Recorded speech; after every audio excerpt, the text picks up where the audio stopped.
नमस्कार। आज हम बात करेंगे सीपीवाई प्रोग्राम के अंतर्गत आने वाले first theory course introduction to yoga and yogic text के फर्स्ट जो यूनिट है, meaning and definitions of yoga, उसकी सीपीवाई के जो भी स्टूडेंट्स हैं एग्जाम के प्रिपरेशन कर रहे होंगे उनके लिए हेल्पफुल होगी। तो जो हमारी फर्स्ट यूनिट है वो है योग की अर्थ और परिभाषाएं। योग को पूरी तरह से समझने के लिए उसका अर्थ समझना और उसकी परिभाषाएं जानना बहुत जरूरी है। तो ये इसका स्ट्रक्चर है इस यूनिट का। आपके पास जो स्टडी मटेरियल होगा उसमें आप देख सकते हो, उसमें उसके ऑब्जेक्टिव्स, इंट्रोडक्शन, योग का अर्थ और परिभाषाओं के विषय में बताया गया है। तो योग का अर्थ और डेफिनेशन जानने से पहले थोड़ा सा हम इंट्रोडक्शन देख लेते हैं। योग जो है वो 21वीं सदी में हर व्यक्ति की जुबान पर है। आप जानते हैं कि ये योगा डे के बाद तो और भी विश्व प्रसिद्ध हो गया है। ये सूर्य की तरह एक प्रकाशमान है जो कि हमें ज्ञान का प्रकाश दे रहा है। लगभग हर कोई, चाहे वह बच्चा है, युवा है, वयस्क है, साक्षर है या अनपढ़ है, वो योग शब्द से अच्छी तरह से परिचित है। वास्तव में पूरी दुनिया अब योग को एक स्वास्थ्य और बैलेंस्ड और पीसफुल लाइफ जीने के लिए एक बहुत शक्तिशाली साधन के रूप में देख रही है। योग से होने वाले शारीरिक, मानसिक, बौद्धिक, सामाजिक और आध्यात्मिक लाभों से पूरा समुदाय जो है पहले से ही परिचित है। फिर भी हम ये समझ सकते हैं कि योग के प्रति जो लोगों का दृष्टिकोण है वो समग्र नहीं है, मतलब होलिस्टिक नहीं है। कुछ के लिए योग जो है वो आपकी मानसिक परेशानियों को दूर करता है। कुछ समझते हैं कि ये शारीरिक परेशानियों को यानी कि व्याधियों को दूर करने का उपाय है। कुछ के लिए ये व्यक्तित्व के विकास के लिए है, सिंपली पर्सनैलिटी डेवलपमेंट के लिए है। कुछ सिंपली बोलते हैं कि कुछ हमारे दुख जो हैं उनसे अगर हमें थोड़ा दूर जाना है तो योग एक साधन है। लेकिन योग जो है वो एक कंप्लीट साधन है, मतलब वो आपको इस फिजिकल वर्ल्ड में भी हेल्प करता है, देन आगे स्पिरिचुअल वर्ल्ड में भी हेल्प करता है, आपको सेल्फ रियलाइजेशन में हेल्प करता है। योग का ज्ञान वास्तव में सभी के लिए है, ये यूनिवर्सल है, शाश्वत है और सभी स्थानों पर इक्वल इसकी इंपॉर्टेंस रहती है। योग केवल आसन या प्राणायाम नहीं है, इसके अलावा इसमें यम, नियम, प्रत्याहार, धारणा, ध्यान और समाधि भी शामिल है। यह चित्त की सभी जिज्ञासाओं को, जो भी हमारे अंदर प्रश्न उठते हैं, द्वंद्व आते हैं, उनको हल करता है, उनके लिए सॉल्यूशन प्रोवाइड करता है।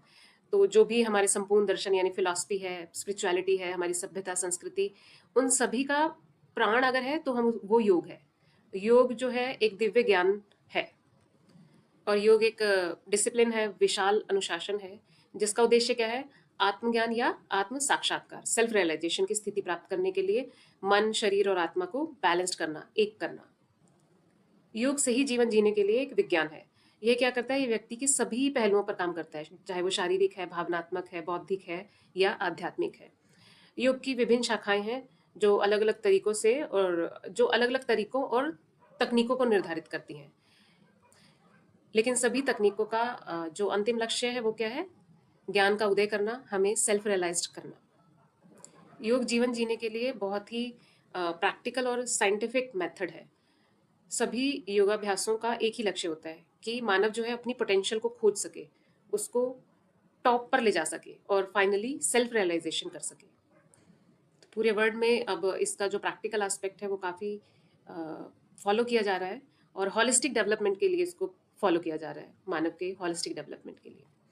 तो अब हम आगे चलेंगे और देखते हैं कि योग का अर्थ क्या है। व्युत्पत्ति और योग का अर्थ। तो योग शब्द जो है वो पाणिनि संस्कृत व्याकरण के अनुसार गण पाठ में 3 युज धातु हैं और ये तीनों ही धातुओं से योग शब्द निष्पन्न हुआ है। और लेकिन इनका जो अर्थ है वो अलग अलग है। पहला है युज समाधौ यानी योग समाधि है, दूसरा है युजिर योगे यानी कि जोड़ना, और तीसरा है युज संयमने यानी कि संयम करना। इसमें जो पहला है युज समाधौ में जो समाधि अर्थ यूज हुआ है उसका अर्थ है जीवन की लक्ष्य की प्राप्ति के लिए चित्त की वृत्तियों का निरोध करना, क्योंकि जब चित्त की वृत्तियां जो है, जो फ्लक्चुएशंस है माइंड की, वो रुकेंगी तभी हम समाधि को प्राप्त कर सकते हैं। दूसरा जो है युजिर योगे, उसका अर्थ है मिलना या मिलाना। दो वस्तुओं या दो तत्वों का मिलना योग कहलाता है। जीवात्मा को परमात्मा से मिलाना ही योग है, क्योंकि जीवात्मा में भी परमात्मा के ही गुण विद्यमान होते हैं, लेकिन उसे रियलाइज करना होता है। और जो तीसरा है युज संयमने, उसका अर्थ है संयम करना या निग्रह करना, मन और इंद्रियों को संयमित करना और उन पर नियंत्रण करना, ताकि जो योग साधक है वो अपने मार्ग से भटक ना सके। इस प्रकार पाणिनि व्याकरण के अनुसार ये 3 अर्थ निकलते हैं। जो मैंने अभी आपको बताए। अब इन अर्थों के आधार पे ही ना जब हम आगे डेफिनेशंस पढ़ेंगे तो आप देखेंगे कि इन्हीं अर्थों से ही जुड़ी हुई डेफिनेशंस है, क्योंकि ये सब आपस में रिलेटेड है। आगे जो हम डेफिनेशंस पढ़ेंगे वो अलग अलग ग्रंथों के अनुसार है। हमारे जो भी ऋषि मुनि विद्वान हुए हैं उन्होंने जो अपना आत्म साक्षात्कार किया उसके आधार पर भी जो उन्हें रियलाइज हुआ उन्होंने योग के विषय में बताया, योग की डेफिनेशंस दी। हमारे बहुत से ग्रंथ हैं जिसमें योग की डेफिनेशंस मिलती हैं। आपके स्टडी मटेरियल में योग की काफ़ी डेफिनेशंस दी गई हैं, तो आपको उनको याद करना होगा। और अगर आप समझ कर याद करेंगे तो आपको याद हो जाएंगे। और बहुत सारी डेफिनेशंस तो आपस में मिलती हैं, मिलती जुलती हैं मतलब। पहली डेफिनेशन जो है वो है पतंजलि योग सूत्र के अनुसार योगश्चित्त वृत्ति निरोध, यानी कि योग क्या है? चित्त की वृत्तियों का निरोध ही योग कहलाता है। अब चित्त क्या है? चित्त है आपका जो मन, बुद्धि, चित्त और अहंकार, इसको अंतःकरण चतुष्टय बोलते हैं, उसी को हम चित्त बोल देते हैं। और वृत्तियां क्या है? उसमें उठने वाली लहरें, यानी कि फ्लक्चुएशंस, जो भी हम अनुभव करते हैं, जो भी पूर्व का या फ्यूचर का जो भी चीजें हमारे मन में आती हैं, जो असंख्य फ्लक्चुएशंस होती हैं, वो वृत्तियां होती हैं। तो योग सूत्र में क्या कहा गया है कि जब इन वृत्तियों का निरोध हो जाता है, मतलब ये पूरी तरह से रुक जाती हैं, तो वही योग की स्थिति है।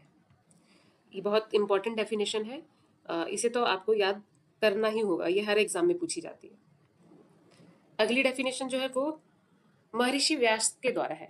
इन्होंने जो योग सूत्र है उसके ऊपर भाष्य लिखा था। उसी भाष्य में उन्होंने क्या कहा है कि योगः समाधि, योग जो है वो समाधि है। अर्थात कि समाधि के द्वारा जब जीवात्मा उस ब्रह्म को के साथ एकाकार कर लेती है, साक्षात्कार कर लेती है, तो वो योग की स्थिति है, वही समाधि है। उसी यही डेफिनेशन जो है वो वाचस्पति मिश्र भी इसी को मानते हैं कि योग जो है वो समाधि है। ये भी एक इम्पॉर्टेंट डेफिनेशन है। देखिए ये भी योग सूत्र पर ही, लेकिन ये उसके भाष्यकार के द्वारा है, डायरेक्टली पतंजलि जी के द्वारा नहीं है। जो उनके भाष्यकार हैं उनके द्वारा ये डेफिनेशन दी गई है। अगली डेफिनेशन जो है वो भगवत गीता के अनुसार है कि योग चित्त की समता है, समत्वम योग उच्यते। बहुत ही फेमस डेफिनेशन है। इसमें भगवान कृष्ण जो है वो अर्जुन को बोलते हैं कि तू आसक्ति को त्याग दे और सिद्धि और असिद्धि में समान बुद्धि वाला हो जा। मतलब चाहे सिद्धि मिले या सिद्धि मिले, आपको उसमें सम रहना है। वही समत्व है और वही योग है। इसी तरह से दूसरी डेफिनेशन है भगवत गीता की कि कर्म में निपुणता ही योग है, यानी कि स्किलफुलनेस इन एक्शंस, वही योग है। तो वो बताते हैं कि जब समबुद्धि होकर व्यक्ति अपने पुण्य और पाप दोनों कर्मों को इसी लोक में त्याग देता है और तो वो मुक्त भाव में आ जाता है।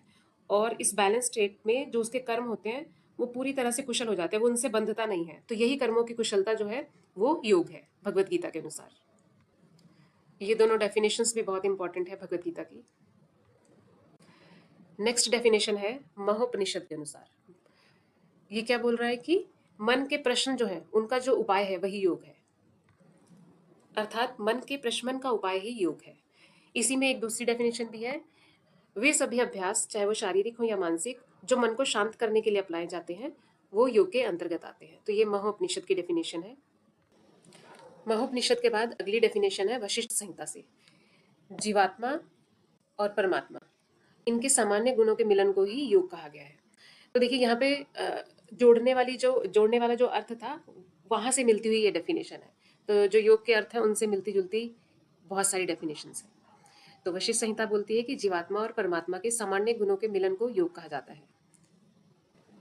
नेक्स्ट डेफिनेशन है मैत्रेय उपनिषद के अनुसार, योग वह अवस्था है जहां मन, इंद्रियों और प्राण के बीच एकता प्राप्त हो जाती है। मतलब यहाँ पर मन जो है वो आपका विचार शून्य हो जाता है, तो वही स्थिति जो है वो योग की स्थिति है। ये मैत्रेय उपनिषद के अनुसार है। ये थोड़ा स्पेलिंग में।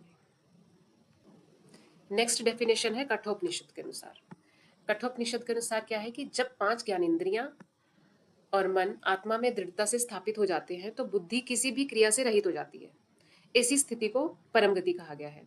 तो क्या होगा कि जब आपकी इंद्रियां जो हैं, जो आपके सेंस ऑर्गन्स है, वो पूरी तरह से आपके कंट्रोल में आ जाएंगे, मन भी एकाग्र हो जाएगा, वो आत्मा में दृढ़ता से स्थापित हो जाएगा, तो उनका बाहर का कोई भी व्यापार नहीं रह जाएगा। तो ये परम गति कहलाती है। उस स्थिर इंद्रिय धारणा को ही योग कहा गया है। क्योंकि देखिए योग का जो अल्टीमेट एम है वो यही है कि हमें अपनी जो इंद्रियां हैं उनको और उनके व्यापार को कंट्रोल करना है, मन को आत्मा में दृढ़ करना है। तो यही योग की डेफिनेशन कठोपनिषद में दी गई है। अगली डेफिनेशन कैवल्योपनिषद के अनुसार है, श्रद्धा भक्ति ध्यान से आत्मा को जानना योग कहलाता है। मतलब कि इन्होंने श्रद्धा भक्ति और ध्यान को एक साधन कहा है, जब उसके द्वारा हम अपने आत्मा को यानी कि आत्म साक्षात्कार कर लेते हैं, आत्मा को जान लेते हैं, उसी को ही योग कहा गया है। ये कैवल्य उपनिषद में बताया गया है। नेक्स्ट है गर्भोपनिषद के अनुसार जन्म और मृत्यु के बंधन से मुक्त होने के लिए जो सबसे बड़ी औषधि है वो योग है। तो इन्होंने योग को एक औषधि के रूप में बताया जो जन्म और मृत्यु के बंधन से मुक्त करवाती है। नेक्स्ट डेफिनेशन है योग शिखोपनिषद के अनुसार। इसमें इन्होंने जोड़ने के अर्थ में योग की डेफिनेशन बताई है। जैसे कि अपान को प्राण से जोड़ना, कुंडलिनी को आत्म तत्व से, सूर्य अर्थात पिंगला नाड़ी को चंद्र अर्थात ईड़ा नाड़ी से जोड़ना और परमात्मा को आत्मा से जोड़ना ही योग कहा गया है। तो ये ज्यादातर हम ये देख सकते हैं कि जो हठ योग का कंसेप्ट है उसमें इसका वर्णन मिलता है। कुंडलिनी शक्ति का, प्राण को अपान से जोड़ना, पिंगला को ईड़ा स्वर से जोड़ना। तो ये जब आपका थ्योरी पेपर सेकंड है उसमें आपको ये कंसेप्ट्स थोड़े डिटेल में मिलेंगे। ये भी बहुत इंपॉर्टेंट डेफिनेशन है। योग याज्ञवल्क्य के अनुसार आत्मा और परमात्मा को वास्तविक स्वरूप में जानना ही योग कहलाता है। ये भी इंपॉर्टेंट डेफिनेशन है। तो वास्तविक स्वरूप मतलब जब आप सेल्फ रियलाइज्ड होंगे, समाधि में जाएंगे, ध्यान करेंगे, समाधिस्थ होंगे, तो आप सेल्फ रियलाइजेशन करते हैं, आत्म साक्षात्कार करते हैं, आपको अपनी आत्मा और परमात्मा का स्वरूप स्पष्ट समझ में आता है। तो वही योग की स्थिति है। देखिए मैक्सिमम डेफिनेशन जो है वो आपस में मिलती जुलती हैं, लेकिन आपको टेक्स्ट के नाम के साथ या जो ऋषि हैं उनके नाम के साथ इसको याद करना पड़ेगा एग्जाम के पॉइंट ऑफ व्यू से। वैशेषिक दर्शन जो वैशेषिक फिलोसफी है उसमें क्या है कि जब मन आत्मा में स्थापित हो जाती है तब मन की गतिविधियां बंद हो जाती हैं। इसे ही योग कहा गया है। ये वैशेषिक दर्शन के अनुसार है। फिर अगेन वही सेम बात है कि मन को आत्मा में स्थापित करना है और आपको अपनी सेंस ऑर्गन्स की जो गतिविधियां हैं उनको बंद करना है। वही स्थिति आपकी योग कहलाती है। नेक्स्ट जो है वो है सांख्य दर्शन के अनुसार। सांख्य दर्शन जो है वो बहुत ही इंपॉर्टेंट फिलोसफिकल सिस्टम है और वो योग का ट्विन सिस्टम भी कहलाता है। ट्विन फिलोसफी है कि ऐसा मानते हैं कि जो योग दर्शन है वो सांख्य के प्रिंसिपल्स के ऊपर आधारित है। तो इसकी जो बहुत ही इंपॉर्टेंट डेफिनेशन है कि प्रकृति और पुरुष को अलग करने की प्रक्रिया। देखिए अभी तक हमने जितनी भी डेफिनेशंस देखी वो जोड़ने की प्रक्रिया था, आत्मा को परमात्मा से जोड़ना। लेकिन यहाँ बात हो रही है प्रकृति और पुरुष की। पुरुष मतलब जीवात्मा, चेतन तत्व जो है। तो जब वो इस उसका जन्म होता है, इस प्रकृति के संपर्क में आता है, प्रकृति ही पूरा माध्यम बनती है, तो उसके जो सेंस ऑर्गन्स है, मन है, वो हमेशा प्रकृति और उसके जो भी लुभावनी चीजें हैं उनकी तरफ भागता है। जो भी हमें सेंस ऑर्गन्स के जो ऑब्जेक्ट्स हैं उनकी तरफ भागता है। तो उस कारण जो वो पुरुष है वो अपने सही स्वरूप को, जो ओरिजिनल उसका स्वरूप है, उसको पहचान नहीं पाता है। तो इसलिए योग का अर्थ क्या हुआ कि जब वो पुरुष तत्व जो है वो प्रकृति से अलग हो जाएगा, मतलब वो अपने स्वरूप में स्थापित हो जाएगा, तो वो योग की स्थिति होगी।